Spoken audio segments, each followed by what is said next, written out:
Здравствуйте, на телеканале «Новый век» программа «Вызов 112», в студии Эльвира Фазлиева.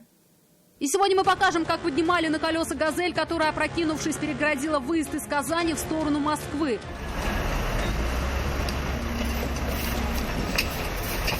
И «Ладу» на крыше на проспекте Победы.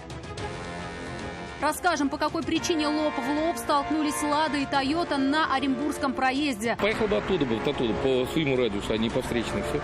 Никаких проблем не было.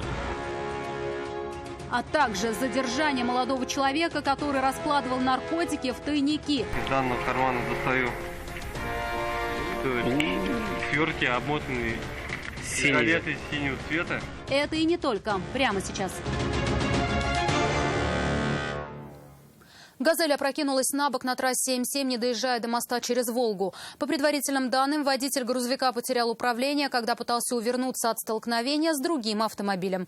В упавшую «Газель» врезалась «Лада» 14-й модели. Ее водитель не успел среагировать. О том, как восстанавливали движение на этом участке дороги, расскажет Алия Хайруддинова.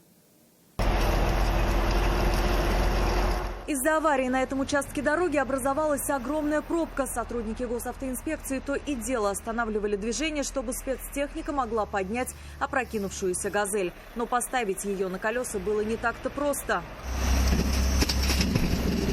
По предварительным данным, водитель «Газели» потерял управление. Якобы его подрезал неизвестный автомобиль, и чтобы не врезаться в машину, мужчина резко вывернул руль. Его занесло, и вскоре груженный каменной ватой грузовик упал на бок. Едущий сзади водитель «Лады» такого развития событий не ожидал, остановиться не смог. Все было слишком неожиданно и влетел в упавшую машину. Оба автомобилиста избежали серьезных травм.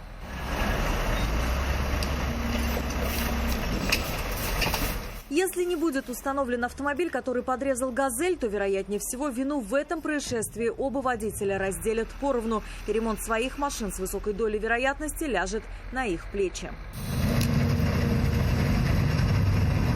Алия Хайруддинова, Айрат Назипов, Наиль Абдуллин. Вызов 112. «Лада» 14-й модели перевернулась сегодня днем на проспекте Победы рядом с перекрестком с улицы Зорьги. Очевидцы говорят, что других участников аварии не было. Автомобиль выбросило с дороги, машина врезалась в столб и, опрокинувшись, упала на проезжую часть. Причиной тому, по мнению водителей, могла стать глубокая колея на дороге в сочетании с перестроением на высокой скорости. Точно так же, всего в нескольких метрах от этого места 16 февраля минувшего года разбилась «Ауди». Неуправляемый автомобиль врезался в бетонное ограждение пешеходного перехода. Водитель и один пассажир тогда погибли на месте. Серьезно пострадала женщина, сидевшая на переднем сиденье.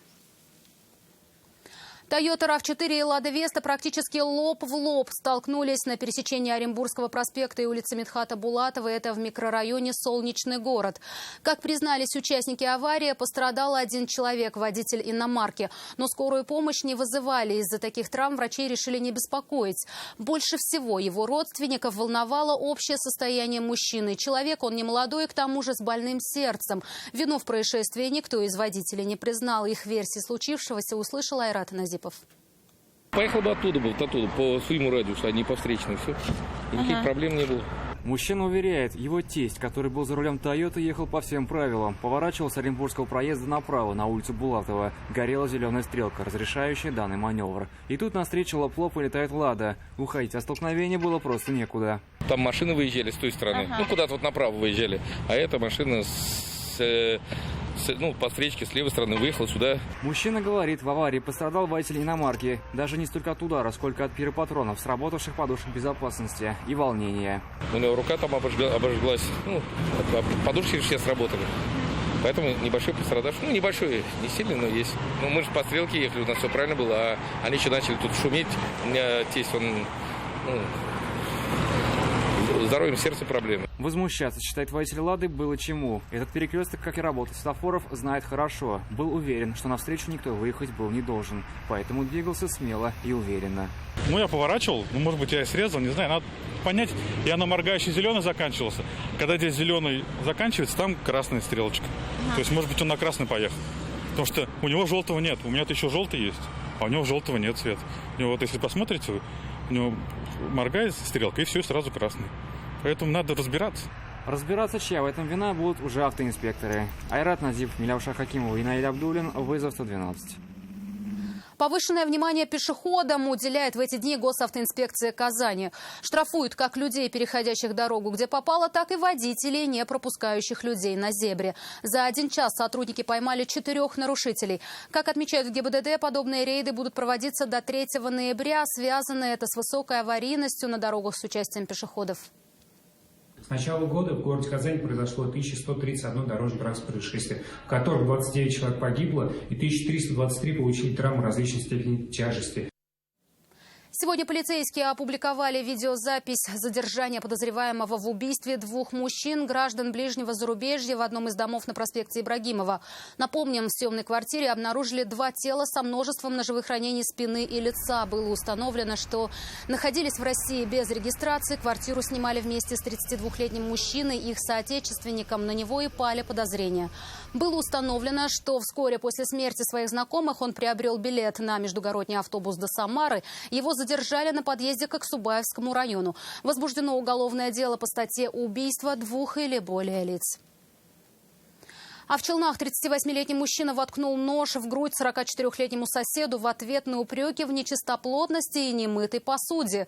Пострадавший от полученного ранения скончался на месте. Незадолго до этого мужчины вместе распивали алкогольные напитки на кухне в квартире у подозреваемого. Ссора произошла как раз во время застолья. По подозрению в совершении преступления задержан 44-летний сосед потерпевшего, который причастность к совершению убийства признал частично. В ближайшее время следствие обратится в суд с ходатайством об избрании в отношении подозреваемого меры пресечения в виде заключения под стражу. 68-летний мужчина погиб сегодня в огне в поселке Нижняя Мактама, это в Альметьевском районе. Сообщение о горящем доме поступило пожарным в 2 часа дня. Пламенем была объята кровля и комната частного дома. Причины возгорания сейчас выясняются. А в Высокогорском районе в селе Сосновка во время пожара погибли 98-летняя женщина и ее 68-летний племянник. Сообщение о возгорании поступило на номер вызова пожарной охраны 101 в субботу поздно вечером. К моменту прибытия пожарных расчетов деревянный дом и все надворные постройки полыхали открытым пламенем по всей площади. Огнеборцам потребовалось больше 1,5 часов, чтобы полностью справиться с огнем.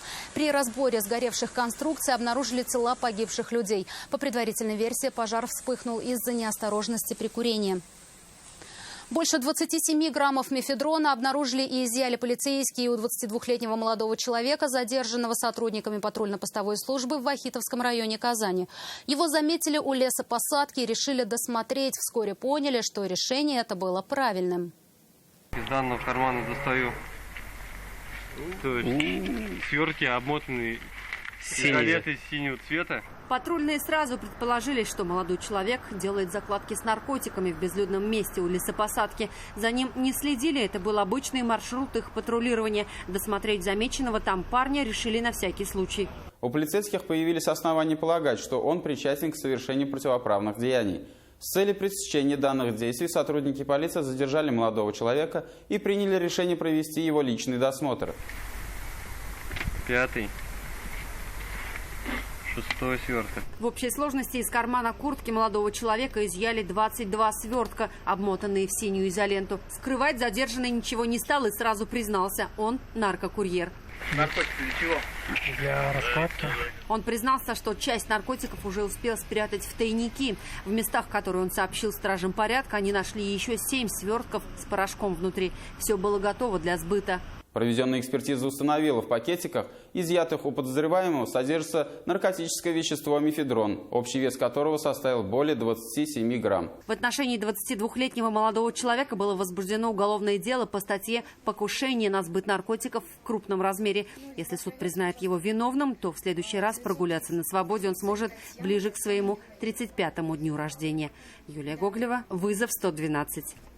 Это все, о чем успели вам рассказать. Обо всех происшествиях вы можете сообщать нам по телефону 570 50 50 или на мобильный 8 98 69 112 112. Также мы доступны в социальных сетях. Присылайте видео, снятое вами. В студии была Эльвира Фазлиева. До встречи. И не бросайте вызов судьбе, вдруг она его примет.